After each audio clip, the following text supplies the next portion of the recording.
할렐루야. 아름다운 가족 여러분 안녕하세요. 오늘도 말씀 앞에 나오신 우리 성도님들께 감사드립니다. 오늘은 9월 13일 수요일 새벽 예배 하나님께 드리겠습니다. 히브리서 7장 23절에서 28절의 말씀입니다. 히브리서 7장 23절에서 28절입니다.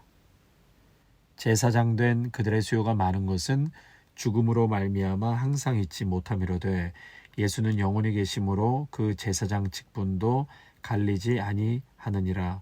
그러므로 자기를 힘입어 하나님께 나아가는 자들을 온전히 구원하실 수 있으니 이는 그가 항상 살아계셔서 그들을 위하여 간구하심이라. 이러한 대제사장은 우리에게 합당하니 거룩하고 악이 없고 더러움이 없고 죄인에게서 떠나 계시고 하늘보다 높이 되시니라.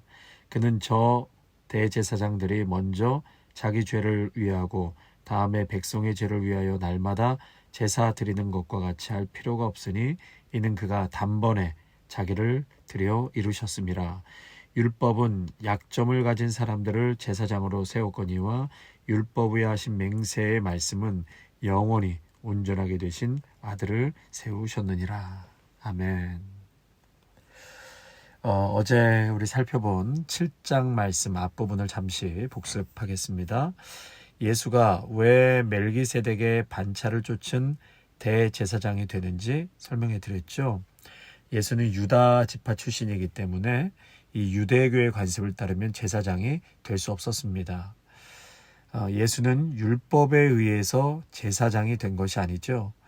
예수가 제사장이 되는 것은 레위 족보에 따른 것이 아니라 멜기세덱의 계열을 쫓아서 제사장이 된 것이죠. 이 멜기세덱의 계열이 레위 계열보다 더 우월하다. 그런 말씀드렸죠. 왜냐하면 첫 번째로 레위의 증조 할아버지 아브라함이 멜기세덱에게 11조를 바치고 축복을 받았기 때문이요.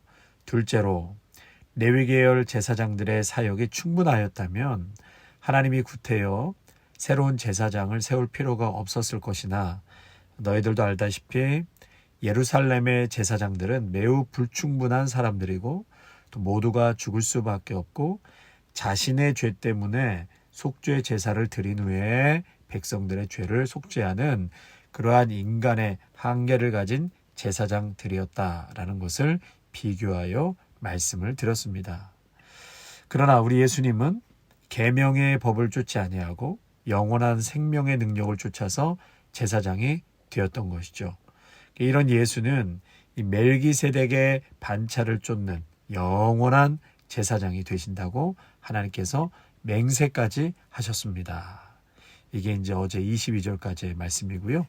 23절과 24절의 말씀을 보시면 레위 계열 대제사장은 다 죽기 마련이다. 왜 죽기 마련이죠? 인간의 한계를 갖고 있는 사람들이기 때문에 아무리 대제사장이라 할지라도 인간의 한계가 있어서 당연히 죽을 수밖에 없는 것이죠. 민수기 20장 28절에 보면 아론이 죽는 이야기가 나오는데 호르산에서 죽지요. 그리고 그의 아들인 엘리야살이 대제사장이 됩니다. 그는 이스라엘이 가나안 땅에 정복해 들어갈 때 그곳에서 봉사하다가 여호수아 24장 33절에 보시면 또 나이가 차서 그도 엘리야살도 죽게 되죠. 이렇게 한 사람씩 계속 죽어서 서기 70년에 이르기까지 약 83명의 대제사장들이 있었습니다. 그런데 예수는 이런 살다가 죽는 대제사장이 아니라 영원히 우리들을 위해서 일하시는 대제사장이다라고 말씀하는 것이죠. 그래서 예수는 영원히 계신 분이기 때문에 제사장 직분도 갈리지 않는 것이다. 그래서 24절에 보면 그 제사장 직분도 갈리지 아니하느니라. 왜요? 예수님은 영원하신 분이기 때문에. 그래서 오늘 본문의 영원이라는 게 참 중요한 단어라고 할 수 있습니다. 예수님은 영원히 계신 분. 또 28절에 보면 율법 위에 하신 맹세의 말씀은 영원히 온전하게 되신 아들을 세우셨느니라. 그러면 예수가 우리들을 위해서 어떤 일을 하셨는가? 25절에 나오죠. 그러므로 자기를 힘입어 하나님께 나아가는 자들을 온전히 구원하실 수 있으니, 그러니까 자기의 이름으로 나아가면 하나님 앞에 온전한 구원함을 얻을 수 있다. 25절에 그러므로 이렇게 접속사가 나와 있는데요. 이 그러므로 위의 내용에 대한 결론적인 부분을 말하고 있는 것이죠. 그러니까 레위 계열 제사장직보다 그리스도의 제사장직이 더 우월하고 온전하다. 그래서 이제는 예수님을 통하면 온전한 구원을 얻을 수 있고 예수님을 통하면 하나님께 나아갈 수 있다라는 것을 말해주고 있고요. 두 번째로 이 예수는 그들을 위해서 강구하고 계신다. 중보자가 되어주신다는 것이죠. 그가 항상 살아계셔서 그들을 위하여 강구하심이라. 25절에 마치 대속죄일에 대제사장이 그렇게 하듯이 우리들의 죄를 위해서 하나님 앞에서 강구하신다는 것이죠. 사도행전 7장 56절을 보시면 스데반이 순교할 때 하늘을 우러러 쳐다보는데 예수 그리스도를 눈으로 보게 되죠.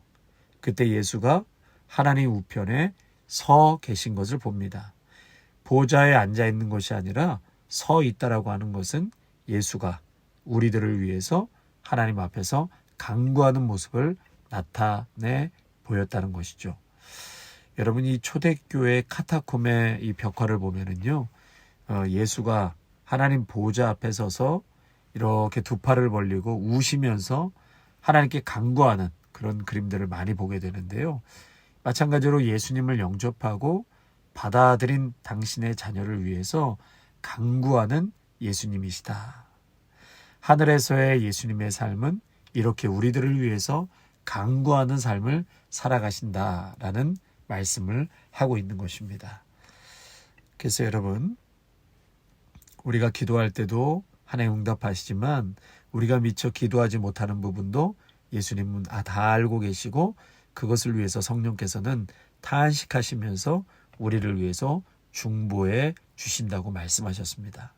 여러분, 항상 기도하는 것을 사모하시고 또 우리의 기도를 들으시고 또 우리의 중보자가 되어 주셔서 간구하시는 예수님이 오늘도 함께 하신다는 그 확신 가운데 믿음으로 살아가시기를 바랍니다. 그렇게 해서 그분은 이렇게 제사장이 되기에 합당하신 분으로서 26절 보면 거룩하고 악이 없고 더러움이 없고 죄인에게서 떠나 계시고 이런 말씀이 나와요. 매우 중요한 기독론을 오늘 26절에서 말씀하고 있죠. 예수님은 어떤 분이라고요? 거룩하시고 흠이 없으시고 정결하시고 죄인과 구분되시고 하늘보다 더 높으신 분이다. 여러분, 이 정도는 한번 기억해 두시면 좋을 것 같습니다. 예수, 이 기독론의 참 중요한 말씀이라고 할 수 있죠. 거룩하시고 흠이 없으시고 정결하시고 죄인과 구분되시고 하늘보다 더 높으신 분. 자, 그러면서 27절에 이제 자신을 위해서 속죄의 제물을 바칠 필요가 없는 분. 왜요? 죄가 없는 분이시기 때문에 다른 인간의 대제사장은 죄인의 사람의 한계를 갖고 있고 죄를 갖고 있기 때문에 먼저 하나님 앞에 나아가기 전에 자기의 죄를 속죄하는 그러한 제사를 먼저 드리는데 우리 예수님은 그럴 필요가 없다는 것이죠. 두 번 드릴 필요가 없는 분. 한 번에 자기 자신을 제물로 드려서 속죄의 제사를 완성하신 분이시기 때문에 이제는 또 다른 제사가 필요 없게 됐다. 예수는 단 한 번의 제사 드리심으로 속죄를 이루셨기에 더 이상 매번 속죄의 제물을 드릴 필요가 없다는 것입니다. 끝으로 28절은 이런 위에 레위 계열의 제사장직과 이제 그리스도의 제사장직을 대조하며 이제 마지막으로 요약한 내용이라고 할 수 있는데요. 이 율법은 약점을 가진 사람들을 제사장으로 세웠다. 그러나 율법 이후에 주어진 말씀, 이 말씀은 영원히 아들을 온전하게 하셨다. 그러니까 율법으로 세운 제사장은 약점을 가진 그저 사람에 불과하지만 율법 이후에 주어진 하나님의 말씀으로 세운 그 아들은 영원한 아들이요 온전하게 하시는 그러한 아들이다. 그래서 그리스도의 대제사장직은 결국은 부활과 승귀로 죽음을 온전히 극복한 대제사장직이기 때문에 그 백성을 죄로부터 구해내서 하늘 성소로 이끌기에 충분하다. 아멘. 우리 예수님의 십자가의 사건과 부활의 사건은 우리의 죄, 백성의 죄를 용서하시고 또 우리를 구원하여 내셔서 하늘 성소로 이끄시기에 충분하신 하나님, 예수님의 그 사랑이라는 것을 오늘 말씀해 주고 있습니다. 사랑하는 성도 여러분, 예수님은 영원하시고 온전하시고 완전하신 분으로서 당신을 흠이 없는 완전한 제물로 하나님께 드리셨습니다. 그러므로 오직 그분만이 그리스도 구원자이십니다. 그 누구도 나의 의로는 하나님께 나아갈 수 없지요. 주님 외에는 하나님께 나아갈 길이 없습니다. 또한 우리에게는 하나님 앞에서 우리의 죄 문제를 해결해 줄 중재자가 필요했습니다. 근데 그분이 바로 예수 그리스도시죠. 우리를 돕는 유일한 중재자이십니다. 오직 영원한 대제사장이신 예수님만이 우리를 하나님의 은혜의 보좌 앞으로 인도하여 주십니다. 예수님을 힘입어 은혜의 보좌 앞으로 담대히 나아가시기를 바랍니다. 아멘. 하나님 아버지, 주님 외에는 하나님께 나아가는 길이 없음을 고백합니다. 인간 제사장들의 한계는 명확하여 모두가 죽을 수밖에 없고 자신도 죄인에게 제사를 드려야 하며 우리를 영원한 안식으로 인도할 수 없음을 깨닫게 되었습니다.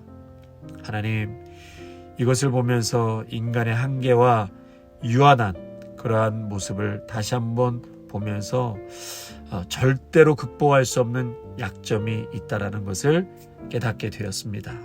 주님, 오직 영원한 대제사장 예수님만이 우리 모두를 하나님의 은혜의 보좌 앞으로 인도하여 주심을 믿습니다.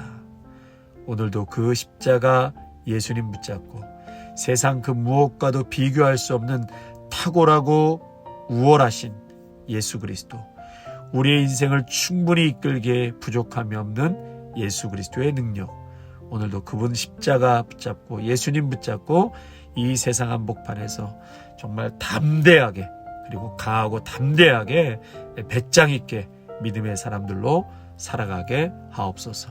예수님의 이름으로 기도하옵나이다. 아멘.